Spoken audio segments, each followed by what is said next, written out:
Hello नमस्कार साथियों, एक बार फिर से आप सभी का स्वागत है मेरे यूट्यूब चैनल रिवीजन क्लासेज में। साथियों, आज का टॉपिक होगा कोप 28। कोप 28 के बारे में जानेंगे कि कोप 28 क्या है, कोप 28 का आयोजन कहाँ हुआ है, किस देश में हुआ है तथा कोप 28 का उद्देश्य क्या है। तो आइए साथियों, अगर अभी तक मेरे यूट्यूब चैनल रिवीजन क्लासेज पर नए हैं तो साथियों अभी सब्सक्राइब करें तथा साथ में बेल आइकन को प्रेस करना ना भूलें, ताकि मेरी कोई भी नई वीडियो सबसे पहले आप सभी तक पहुंचे और आप सभी को ज़्यादा से ज़्यादा लाभ पहुंचा सके। आइए साथियों, सबसे पहली बात है कि कोप क्या है। तो उससे पहले कोप जानने से पहले जानेंगे कि कोप 28 जो 2023 में इसका आयोजन यूएई के दुबई शहर में हुआ है, तो आखिर यह चर्चा में क्यों है, क्या है ख़ास बात कि यह चर्चा में है। तो सबसे पहली बात है, यह जो है कोप 28 30 नवंबर से 12 दिसंबर के बीच आयोजन हुआ है दुबई में, जो कि 2015 के पेरिस समझौते को विस्तार किया गया है। उसका जो 2015 में पेरिस समझौता हुआ था, उसका इस समय जो है कोप 28 में विस्तार किया गया है, जिसमें बढ़ते तापमान को 1.5 डिग्री तक सीमित रखने की बात की गई है तथा जलवायु परिवर्तन से पृथ्वी को बचाने की बात की गई है। इसी वजह से जो है कोप 28 चर्चा में है। आइए साथियों, सबसे पहले देखेंगे अब कि कोप यानी कि कॉन्फ्रेंस ऑफ पार्टी क्या है। कोप क्या है, तो यह संयुक्त राष्ट्र framework convention on climate change यानी कि UNFCCC का सर्वोच्च संस्था है। क्या है कोप, तो UNFCCC का सर्वोच्च संस्था है। इसकी पहली बैठक जो है मार्च 1995 में जर्मनी के बर्लिन शहर में हुआ था। जर्मनी की राजधानी कहाँ, बर्लिन में हुआ था सबसे पहली बैठक 1995 में। यह जो है ऊर्जा, परिवहन आदि क्षेत्रों में डिकार्बोनाइजेशन प्रयासों के लिए महत्वपूर्ण क्षेत्रों में सर्वोत्तम प्रथाओं और नवाचारों के आदान प्रदान की सुविधा प्रदान करता है। कौन, कोप जो है ये सारी प्रक्रियाएं करता है। यह जो है जलवायु परिवर्तन को संबोधित करने के लिए UNFCCC यानी कि संयुक्त राष्ट्र यानी कि United nation framework convention on climate change के निर्णय लेने वाले निकाय के रूप में कार्य करता है।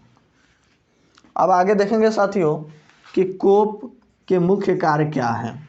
कोप के मुख्य कार्य क्या है, जलवायु आपदा से निपटने के लिए यानी कि जलवायु आपदा से निपटने के लिए वैश्विक सहमति विकसित करना, पहला ये उद्देश्य है।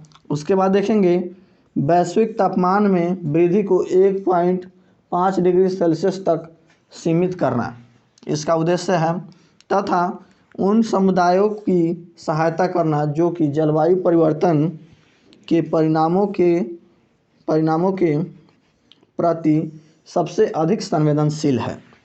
आगे देखेंगे साथियों कि यह जो है 2050 तक नेट जीरो उत्सर्जन प्राप्त करने का लक्ष्य रखा है तथा इसका लक्ष्य 2050 तक मानव निर्मित या प्राकृतिक प्रक्रियाओं के माध्यम से उनके निष्कासन के साथ वातावरण में ग्रीन हाउस गैसों के उत्सर्जन को संतुलित करना इसका उद्देश्य है। उसके बाद देखेंगे साथियों कि UNFCCC यानी कि United nation framework conservation on climate change से संबंधित तथ्य, यानी कि इसके बारे में UNFCCC के बारे में जानेंगे। तो यह जो है जलवायु परिवर्तन पर संयुक्त फ्रेमवर्क कन्वेंशन का संक्षिप्त रूप है। क्या है, तो यह जलवायु परिवर्तन पर संयुक्त राष्ट्र फ्रेमवर्क के कन्वेंशन का संक्षिप्त रूप है। यह जो है वर्ष 1997 के क्योटो प्रोटोकॉल की मूल संधि भी है। क्या है UNFCCC? यह जो है 1997 की क्योटो प्रोटोकॉल की मूल संधि है। इसे 21 मार्च 1994 से लागू किया गया था। UNFCCC को 21 मार्च 1994 से क्या किया गया था? लागू किया गया था। और यह 198 देशों द्वारा इसकी पुष्टि की गई है। UNFCCC का उद्देश्य क्या है?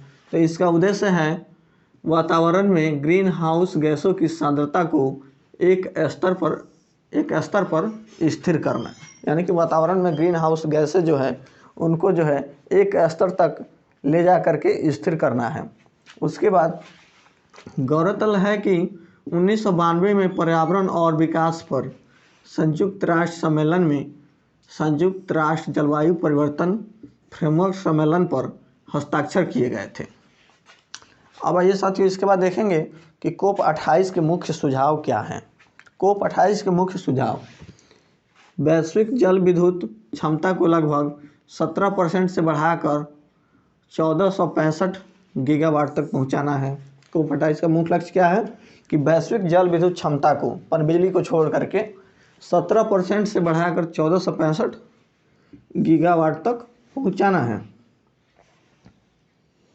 कुल बिजली में सौर ऊर्जा और पवन ऊर्जा का योगदान 46% होना चाहिए, जो कि 2021 में 10% से अधिक हो गया था।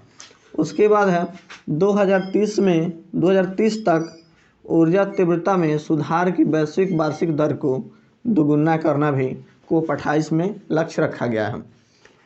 नेक्स्ट है डीकार्बोनाइजेशन के हीट पंप, कुशल उपकरण, इलेक्ट्रिक वाहन, स्मार्ट विद्युतीकरण और विकेंद्रीकरण को प्राथमिकता देना है। निवेश को $482 बिलियन, निवेश को क्या करना है? $482 बिलियन से बढ़ाकर 1300 यानी कि 1300 बिलियन डॉलर करना है। तथा दक्षिणी गोलार्ध में ऊर्जा संक्रमण समर्थन के लिए वैश्विक वित्तीय वास्तुकला में सुधार करना। अगला सुझाव है क्रॉस सेक्टर की योजना में तेजी लाना तथा सीमा पार सहयोग बढ़ाना और क्षेत्रीय पावर ग्रिड को विकसित करना। ये जो है COP28 के प्रमुख लक्ष्य रखा गया है। और COP33 जो आगे होने वाला है, COP33 जो होगा उसका मेज़बान देश भारत होने वाला है। तो साथियों आज के एपिसोड में इतना ही। अगर आज का यह सेशन आप सभी को पसंद आया हो तो फटाफट लाइक करें, ज़्यादा से ज़्यादा अपने साथियों के साथ शेयर करें, कमेंट करें। धन्यवाद।